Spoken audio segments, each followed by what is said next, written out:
Buenas, volvemos otra vez por el Colegio San Francisco de Asís, la profe María Fuentes, y vamos a hablar en esta oportunidad sobre algún tema que ya hemos hablado un poco sobre la herencia, sobre cómo heredamos los caracteres, sobre qué es la división celular, pero ahora vamos a hablar específicamente sobre la herencia genética. Nuestro objetivo principal es investigar y explicar las aplicaciones que han surgido a raíz de la manipulación genética para generar alimentos, detergentes, fármacos u otras cosas, y evaluar sus implicancias éticas y sociales. Ahora, primero, ¿qué heredamos de nuestros padres? Tenemos que hacer un recorrido sobre toda la historia de los genes para poder llegar a responder las modificaciones genéticas que se han hecho. ¿Qué heredamos de nuestros padres?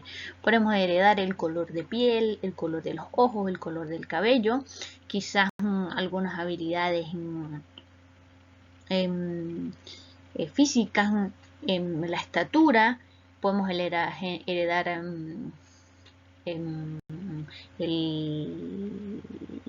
algunas enfermedades también, pero en particular heredamos algunas cosas particulares de nuestros padres, por eso es que nos parecemos a ellos. El color del cabello, el color de piel, el color de los ojos. Ahora bien, existe un estudio que se hizo de esto hace muchísimo tiempo. Por ejemplo, vamos a hacer un recorrido un poquito, vamos a recordar algunos conceptos. Como podemos ver acá tenemos cromosomas homólogos. ¿Qué es un cromosoma homólogo? Un cromosoma homólogo es un gen que informa o que ofrece información para los mismos caracteres en el mismo alelo. O vamos a ver, por ejemplo, son dos cromosomas tanto de la madre, un cromosoma de la madre y un cromosoma del padre, pero que ofrecen información genética sobre un aspecto específico, ¿ok? Vamos a suponer que la mamá aporta un cromosoma para el color de los ojos y el papá aporta un cromosoma para el color de los ojos, ¿ok? Los dos son homólogos porque los dos van a coincidir de que la información genética es para el color de los ojos. ¿Okay? Es decir, van a ser igual, pero van a tener la información genética que va a cambiar. Es que, por ejemplo, vamos a suponer el de la mamá va a ser verde y el del papá va a ser negro, por ejemplo. Ahora bien, ¿qué es un gen? El gen es el segmento del ADN que codifica para una característica específica, ¿ok? Como podemos ver acá. Los alelos son las posibilidades de expresión de un gen, que pueden ser dominantes o recesivos. Por ejemplo, parejas de genes localizadas en el mismo locus de cromosomas homólogos. Por ejemplo, a ver, ¿cómo podrá hacer eso? Un alelo. Son todas las posibilidades que pueden tener de aportar cada padre, por ejemplo, un color de ojos. Si, por ejemplo, mi papá tenía los ojos verdes y mi mamá azules, yo voy a obtener un gen verde y un gen azul. Por ejemplo, por decir algo, es una suposición. Y cuando yo vaya a aportar mi gen para el futuro de mis hijos, para mis futuros hijos, yo voy a aportar dos alelos de ese mismo gen, ¿ok? Van a tener dos oportunidades, pueden salir con ojos azules o con ojos oscuros, por decir algo. Ahora bien, ¿qué es el locus? Es la ubicación determinada dentro de este cromosoma, específicamente. Como podemos ver acá, dentro de un mismo cromosoma podemos tener un gen, dos gen, otro gen, ¿ok? Y el segmento del ADN o gen es esto que podemos ver acá. Y el cromosoma es la forma más condensada o la forma más compacta donde podemos ver toda la estructura del ADN. Y esto solamente lo podemos ver en el proceso de mitosis. Ahora bien, ¿qué es el cromosoma? El cromosoma es el material genético que tenemos condensado. Los cromosomas homólogos son unos pares de cromosomas que representan la misma secuencia de genes, pero no necesariamente son los mismos alelos, ¿ok? Como podemos ver acá, el par de cromosomas homólogos tienen una información genética diferente cada uno porque uno pertenece a la madre y uno pertenece al padre. Ok, y vamos a entrar aquí para ver esto. Profe, ¿pero qué es esto? Miren, como podemos ver aquí, tenemos, digamos, dos cromatidas de un cromosoma. Tenemos uno que dice AA en mayúscula y uno AA en minúscula al lado izquierdo, ¿ok? Estos son organismos que presentan dos alelos iguales en un locus determinado, ¿ok? Es decir, que los dos caracteres del gene son idénticos en ambos casos. Y a esto se le llama homocigoto. Homo de iguales. Los dos caracteres para el mismo gen son idénticos, ¿ok? Ahora, cuando tenemos un gen, como les explicaba, donde los alelos son diferentes, aquí podemos ver que un alelo es A mayúscula y el otro alelo es A minúscula, el amarillo A minúscula y el rojo es A mayúscula. Cuando estos organismos que presentan este tipo de alelos son distintos, a esto se les llama heterocigoto. ¿Ok? Heterocigoto. Un cigoto hetero quiere decir que nuestro cigoto o nuestro gen es hetero. Quiere decir que tiene dos pares de alelos o tiene un par de alelos que son diferentes para el mismo gen. Quiere decir esto como le explicaba. Por ejemplo, vamos a asumir que el gen AA es para ojos negros y el gen AA minúscula es para ojos verdes, ¿ok? Tengo papá con ojos negros, y son los genes que me va a aportar cada uno. Pero el hijo que nace, cuando nace, los papás aportan un gen a cada uno y el hijo va a tener un gen heterocigoto particularmente y puede ser A, o sea, A mayúscula, A minúscula. Y va a tener, cuando él vaya a aportar su gen para su hijo, va a aportar un alelo heterocigoto o un cromosoma heterocigoto para esos alelos. Quiere decir que le puede optar la oportunidad a sus hijos de tener ojos azules u ojos negros. Ahora, ¿qué es la herencia genética? La herencia genética son las características que podemos heredar. Por ejemplo, el color de los ojos, el color de cabello, tipo de sangre, y estos se transmiten de generación en generación. Ahora, el genotipo es un conjunto de genes que posee un individuo. Son los genes, lo que tiene el individuo interno dentro de sus cromosomas. Ahora, el genotipo más ambiente genera lo que es un fenotipo, el aspecto físico que va a representar a este genotipo. Es un conjunto de características observables que posee un individuo. Y hay otra cosa que llamamos comportamientos aprendidos. Por ejemplo, el gusto por la música, por bailar, la habilidad para dibujar, habilidades para pintar, para correr. Estos se van adquiriendo, desarrollando y se van aprendiendo a lo largo de nuestra vida. Y aquí llegamos al punto del llegadero. Genética mendeliana. ¿Qué es la genética mendeliana? El objetivo de esto es conocer los conceptos básicos sobre la genética mendeliana y su aplicación. Ahora bien, Mendel era o fue un científico que en el año 1856 era un monje austriaco que iniciaba una serie de experimentos que llevarían a una nueva comprensión del mecanismo de la herencia. Este señor se llama o es denominado como el padre de la genética y contribuyó a demostrar que las características heredadas son llevadas en unidades discretas y que se reparten por separado en cada generación. Profe, ¿qué es esto? No entendí nada. Quiere decir esto que la genética o la herencia genética se va llevando dentro de los cromosomas, dentro de los genes de cada persona y que se puede reflejar en diferentes generaciones y no quizá en la generación siguiente, sino en la generación subsiguiente y de forma discreta porque los tenemos internamente pero no los reflejamos. ¿Okay? Esto es a lo que nos referimos con genotipo y fenotipo. Ahora bien, él estudió esto que se llama arvejas o Pisum sativum. Es un tipo de arvejas que crece en una mata, crece en una vaina y él estudió diferentes tipos de arvejas y lo vamos a ver a continuación. Para analizar la herencia genética, Mendel eligió 7 características físicas y contabilizó el número de descendientes que expresaba cada fenotipo, ¿ok? Para una misma característica y los relacionó mediante una razón matemática. Un cuadrito que él hizo, ¿ok?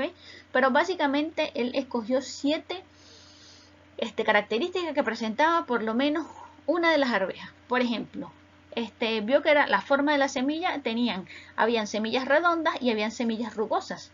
También determinó que había color de la semilla, habían semillas amarillas y semillas verdes. El color de la flor de la planta, habían flores púrpuras y flores blancas. En la forma de la vaina había una vaina inflada y otra vaina más estrecha. El color de la vaina, había vainas amarillas y vainas verdes. El tallo era unos altos, unos eran bajos, unos crecían en terminal, los otros crecían en forma axial. Las flores, ¿ok? Ahora, todo esto determinaba para algún tipo de arveja específicamente. ¿Qué fue lo que hizo Mendel? Mendel lo que hizo fue que cruzó las líneas puras de las plantas que producían semillas amarillas con líneas puras que producían semillas verdes. A esto lo llamó él generación parental, es decir, los padres de las semillas que iban a nacer aproximadamente. Cruzó las líneas, es decir, tomó todas las semillas puras que producían semillas verdes y tomó todas las semillas puras que producían solamente semillas amarillas. Los dos eran puros. Las dos plantas que tomó solamente producían semillas amarillas y semillas verdes. Y analizó la descendencia obtenida entre estos dos cruces y la denominó F1 o primera generación filial. ¿Okay? Como resultado de esto, obtuvo que el 100% de toda esa generación correspondía a plantas con semillas amarillas. Quiere decir que cruzó verdes y amarillas y todas las que nacieron eran todas amarillas, no había ni una sola verde. Como podemos ver aquí, esto fue básicamente el experimento que hizo. Tomó semillas amarillas con verdes y todo lo que nació de ellos, de esos dos papás, eran que todas las semillas eran amarillas. Ahora bien, Mendel realizó el mismo procedimiento considerando el resto de los 7 o de todos los 6 aspectos más que él había elegido, que si era rugosa, que si no era rugosa y toda la cosa. Y evidenció que la F1 o la primera generación, como él denominó, siempre presentaba un fenotipo uniforme, ya que expresaba solo una de las dos variantes. Quiere decir esto que a la variante que se expresaba a él la llamó dominante. Por ejemplo, si todas tenían semillas verdes y semillas amarillas y solo nacían semillas amarillas, quiere decir que el papá que aportaba los genes amarillos era más dominante que el que aportaba los genes, digamos, verdes, ¿ok? Para hacer semillas verdes. Y lo mismo con la vaina de la semilla, si era inflada o si era, digamos, un poco más apretada. Como podemos ver acá, los padres eran estos y esto que estaba acá, nacía de ellos, era la primera generación o la primera generación filial o los hijos. Y a esas semillas amarillas, que eran las que se reflejaban después del nacimiento, a esto él lo llamó dominante. Y esto en general se representa con una letra mayúscula. Y los recesivos, que son los que no son dominantes, los que no se reflejan en la primera generación, a estos se les denomina recesivos y se determinan con la misma letra, pero en minúscula. Ahora bien, ¿cuáles eran los rasgos dominantes durante el experimento de Mendel? Por ejemplo, todas las semillas eran lisas, eran de color amarillo, tenían una vaina hinchada, la vaina era de color verde, la flor que salía en la planta era púrpura y en las uniones de las hojas, o sea, la ubicación de la flor era entre medio de las hojas, no salía al cogollo o la parte alta de la planta. Y el tamaño de la planta era aproximadamente de 1.8 a 2 metros. Y los rasgos más recesivos eran los que no se reflejaban en la primera generación y era que la forma de la semilla era más arrugada, el color era verde, la forma de la vaina era contraída, el color de la vaina era amarillo, las flores eran blancas, las flores crecían en la punta de la planta y esta planta era una planta pequeñita, enana, y tenía aproximadamente 0.2 a 0.4 metros, una planta bastante pequeña. Ahora, ¿qué sucedió con las variantes expresadas en uno de los individuos de la línea parental y que no se expresaron en la F1? ¿Qué pasó con los genes del papá que era, digamos, recesivo? Como podemos observar acá, nosotros tenemos la primera generación, según el experimento de Mendel, donde dice acá F1 tenemos AA, quiere decir que cada papá aportó un gen y se formó un alelo heterocigoto, ¿ok? Cada uno tenemos un gen dominante y un gen recesivo, como podemos ver acá. Las dos pelotitas son amarillas, pero cada uno aporta un gen para cada color. Quiere decir que aporta un gen dominante, que es el A amarillo, y aporta un gen verde, que es el recesivo y es el que tenemos en verde, como lo podemos ver allí. Y cuando estos hijos se cruzan, estos genes de la primera generación se cruzan entre sí, nos va a salir una segunda generación filial, que es lo que tenemos acá como F2, y nos va a generar este tipo de cruce. ¿Ok? Quiere decir que cada uno va a aportar a sus hijos un gen. Estos genes se van a cruzar y matemáticamente nos va a nacer este tipo de individuos. Quiere decir que en la segunda generación sí vamos a tener individuos que van a ser como sus padres inicialmente, con los mismos genes. Y vamos a tener un 75% de generación de vainas o de arvejas amarillas y un 25% de vainas verdes. Entonces, ¿qué es lo que pasaba con las variantes expresadas en los individuos de la línea parental y que no se expresaron en la F1? Bueno, estos, por la autofecundación de la F1, lo que hacían era que aparecían estos rasgos en la segunda generación filial. Quizás no en altos contenidos o en altas cantidades, pero aparecían, se reflejaban en esta segunda generación. Ahora, como podemos observar acá, más del ejercicio, tenemos un gameto AALL, uno arrugado, uno liso. ¿Qué es lo que nos va a generar? En la F1 va a ser un AALL.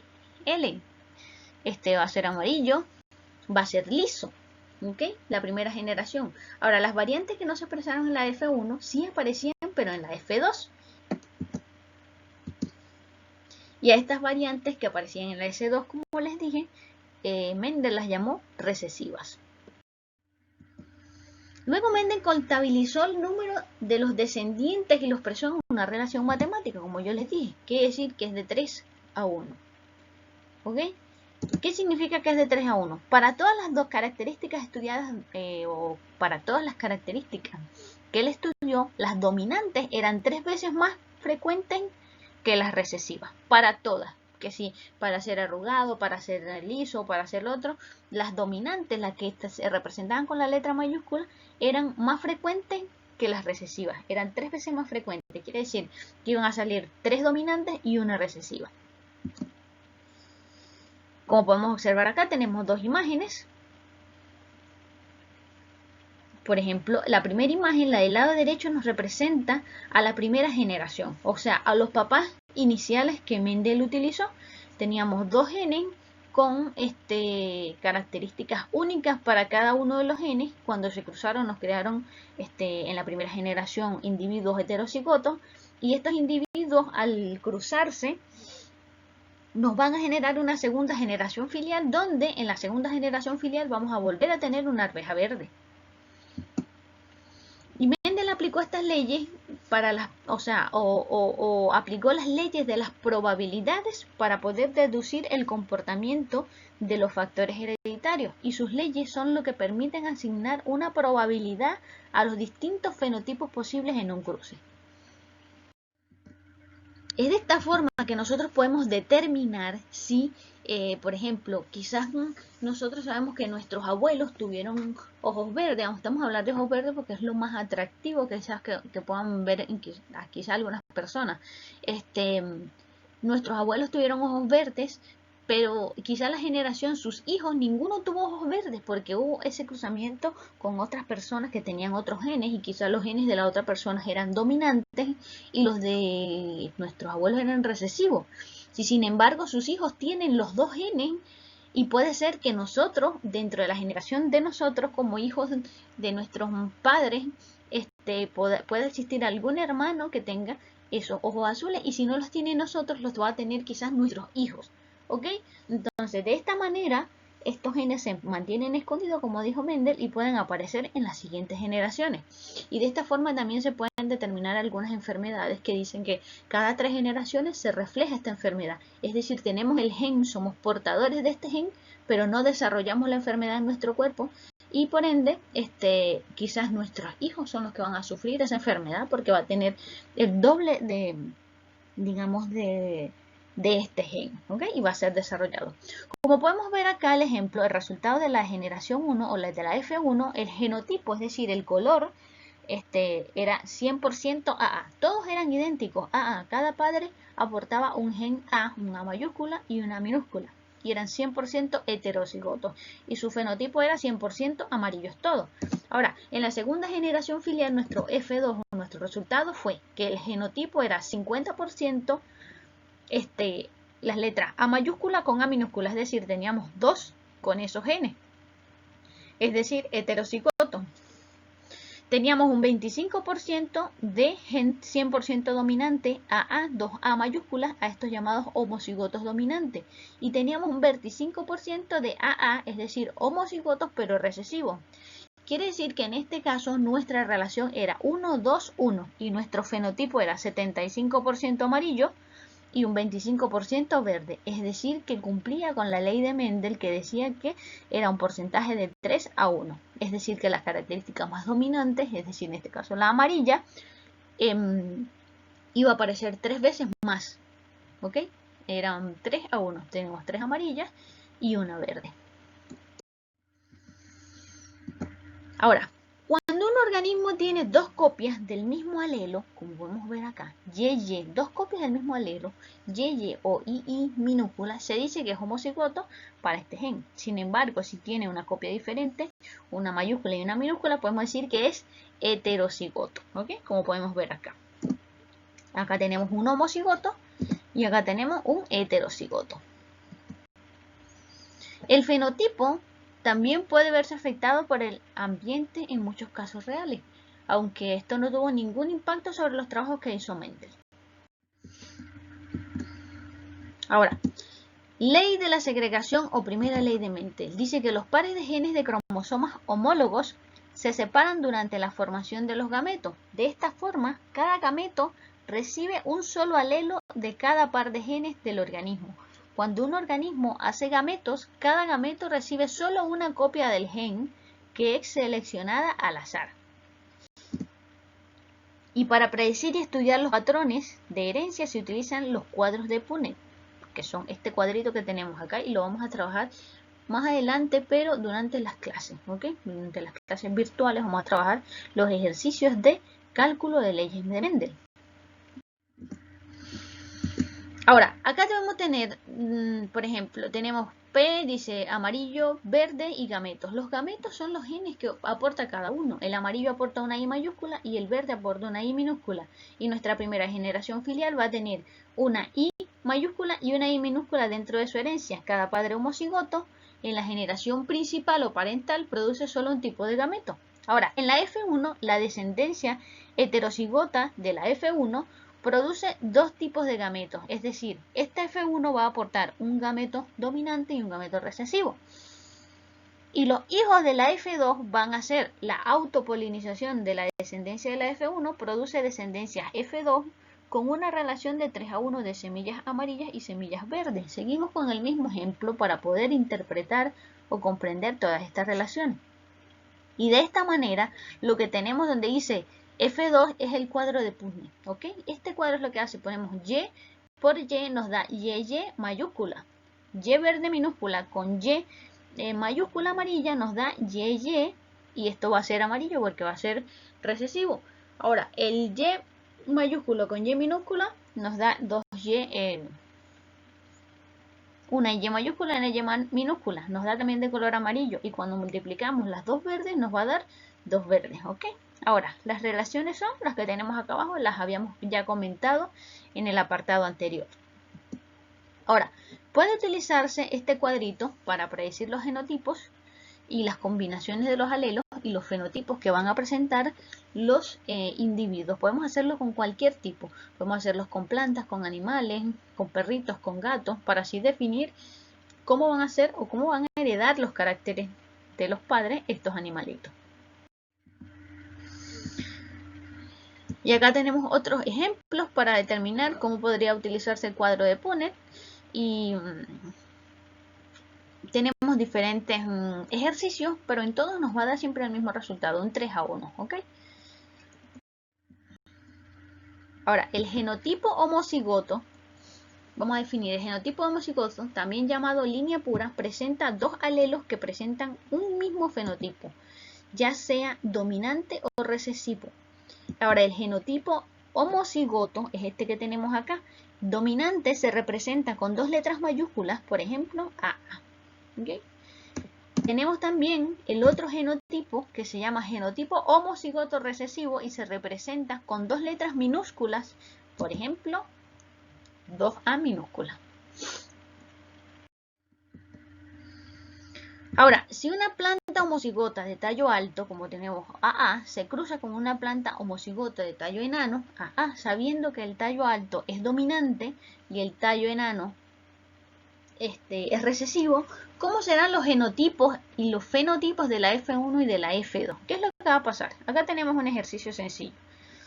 Y tenemos que la primera generación, el 100% de los individuos van a ser heterocigotos, es decir, van a aportar un gen de la madre y un gen del padre. Y todos van a ser de tallo alto. ¿Por qué? Porque sabemos que el de tallo alto es el dominante. Y para la segunda generación, para la F2, vamos a tener un 3 de tallo alto, 1 de tallo enano, y nuestra combinación, nuestro porcentaje va a ser un 25% dominante, un 25% recesivo y un 50% homocigoto, heterocigoto. Heterocigoto. No, el heterocigoto no es ni dominante ni recesivo, es heterocigoto porque tiene genes dominantes y genes recesivos también. Ahora, todo esto que nosotros hemos hablado, todos estos experimentos que hizo Mendel, a todo esto se le conoce como manipulación genética. La manipulación genética es cuando manipulamos los genes, es decir, editamos el código genético. Mendel lo hizo sin saber que estaba haciendo una manipulación genética y desde tiempos de antaño las personas han estado haciendo esto con otros animales, por ejemplo, cruzando una vaca de líneas puras con un toro que es mucho más fuerte para poder obtener un animal que quizás nos dé mucha más leche o nos tenga mucho más carne para emprender un negocio o para tener un mayor rendimiento de este animal. ¿Ok? Ahora, ¿qué efecto produce esta manipulación genética? Primero, los alimentos transgénicos. Se llaman alimentos transgénicos porque hacemos mutaciones, hacen mutaciones sobre muchos alimentos, ya sean plantas o animales. Tenemos también esta manipulación genética, se puede utilizar para predecir incluso si yo quiero tener un niño o una niña o si quiero tener gemelos. Esta manipulación genética se puede hacer. Podemos hacer también que mi hijo yo quiero que tenga los ojos verdes y ponemos esos genes para que nazca con esas características. Tenemos también lo que es la clonación. La clonación también se realiza a través de lo que es la manipulación genética. Ahora, manipulación genética. Se le llama a la manipulación genética a una serie de técnicas que nos permiten transformar o transferir o pasar de una cadena genética a otra genes, pero de forma programada. Y esto consiste en una reunión artificial de todas estas moléculas de ADN con la finalidad de aislar algunos genes y fragmentos de este ADN y clonarlos e introducirlos en otros genomas que puedan expresarse. Originalmente nosotros sabemos que según la teoría de la evolución, todos los genes al inicio, en el proceso de fecundación, todos son iguales para todos los individuos. En este punto es donde podemos sacar un gen e incluir otro gen de otro animal o de otra planta para poder crear quizás un individuo con características que cumplan con estos dos genes. La manipulación genética se puede describir también como la formación de nuevas combinaciones de genes por el aislamiento del ADN fragmentado. Es decir, este ADN se corta, se fragmenta y en estos fragmentos le metemos o introducimos los otros ADN de las otras cosas que nosotros necesitamos. Ahora, la otra cuestión es la procreación artificial o la fertilización in vitro, es decir, que nos fecundamos un óvulo con un espermatozoide en una cápsula de Petri y luego se hace lo que se llama como inseminación artificial. Esto es manipulación genética. Es decir, que se haga un procedimiento para tener un bebé o para dar una vida sin que exista lo que es el acto sexual como tal. Aunque sin embargo debe tener un vientre para poder desarrollarse.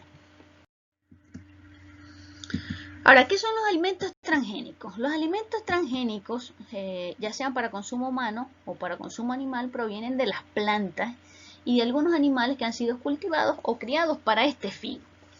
Pero con el paso del tiempo, todos los seres vivos, las bacterias, los animales, todo esto hemos podido hemos podido hacer ciertas modificaciones dentro de ellos con estas técnicas de ingeniería genética.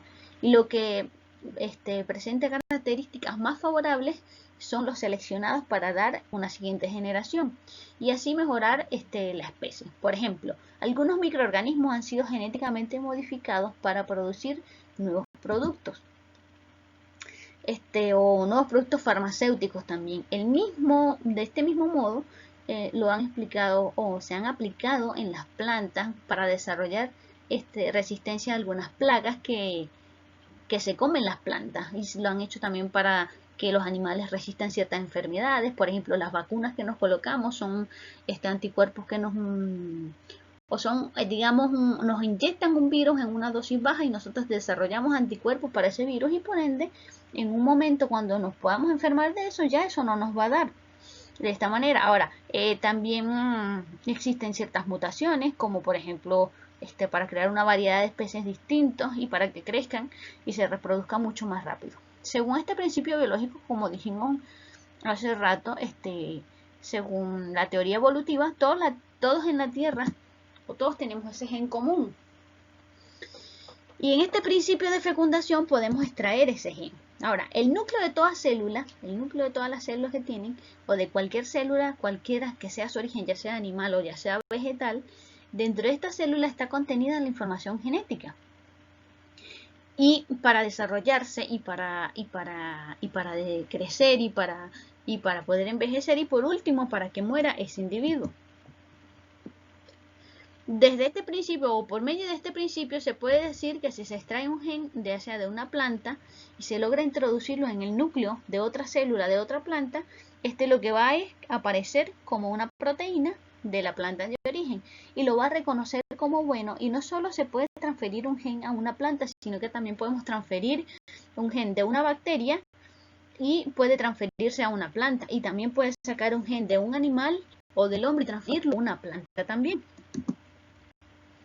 Y como podemos ver acá, es lo que se hace, es sacar un pedazo del ADN y transferirlo a otra especie. Ahora, este proceso de modificación genética se utiliza primero para algunos beneficios como sociedad. Dentro de ellos se encuentra la obtención de fármacos. Como podemos ver acá, lo que se hace es que se utiliza el ADN que necesitamos, lo cortamos, el que vamos a procesar, dice ADN de interés, es el que nosotros necesitamos que se introduzca en el nuevo ADN o en la planta. En este caso están tratando con una planta, introducción en el plásmido, es decir, esa parte roja que se está anexando al círculo verde es el ADN de interés que le estamos anexando a esta planta. ¿Por qué ocurre esto? Porque durante el proceso de crecimiento de la planta, todos los genes son iguales para todos, entonces podemos hacer esta modificación en cierto punto. Transforman la planta y ya no va a tener las mismas características que tenía la planta inicialmente o la planta original, de donde sacamos el ADN. Luego obtenemos el fruto, en este caso es el tomate, es una obtención transgénica, porque tiene transgénico, es porque tiene dos genes, se ha cambiado los genes, ¿ok? Y obtenemos la cosecha a gran escala, en cantidades, para poder obtener el producto o el ADN que nosotros queríamos extraer,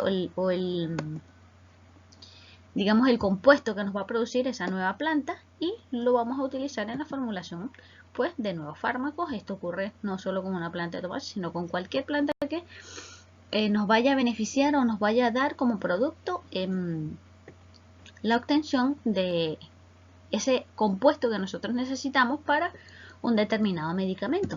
También se utilizan en la elaboración de vestimenta. Por ejemplo, esto que tenemos acá es el índigo. El índigo se obtiene de una de las plantas y se extrae. Entonces lo que se hace es que se altera el ADN de esta planta para que produzca mayor cantidad de índigo, que es un colorante natural y es el color que se le utiliza para colorear los jeans. Ese color azul particular que tienen los jeans, que no lo vemos en muchos sitios, ese color es utilizado a través de este pigmento que se llama índigo y es un pigmento natural. Lo utilizamos también para la elaboración de detergentes. Pero ¿cómo hacemos esto? Los detergentes naturalmente tienen un proceso de lavado o de desinfección un poco largo. Entonces, esto alteramos, modificamos su secuencia para poder obtener, o su secuencia, digamos, sus cadenas químicas para poder obtener un lavado más rápido, una limpieza más rápida, para que puedan, digamos, interactuar y realizar el proceso en un ciclo de lavado común en una lavadora. Y como actividad, ¿qué es lo que van a hacer, chicos de segundo medio? Lo que van a hacer es investigar cuáles son las implicaciones de la manipulación genética. ¿Qué implica o qué riesgo tiene este hecho de hacer manipulación genética? ¿En qué ámbito? En el que a usted más le guste, en la manipulación genética en personas, en animales, en los alimentos, en la vestimenta, en cualquiera de los ámbitos que usted quiera. Si quiere explicarlos todos, también está bien. Ahora, ¿cuáles son las ventajas y desventajas de esta manipulación genética? ¿Hay ventajas? Sí, hay muchas ventajas. ¿Hay desventajas? También hay desventajas. Luego van a ir al libro de texto y van a leer el artículo de la página 122. ¿Ok? Y en la página 123 hay unas preguntas que hay que responder con respecto a este artículo de la página 122.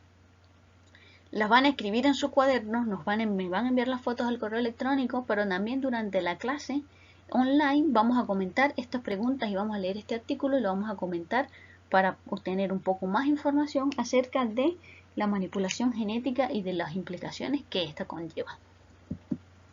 Acá les dejo mi correo electrónico para que envíen sus actividades. Nos vemos pronto y que tengan un excelente día.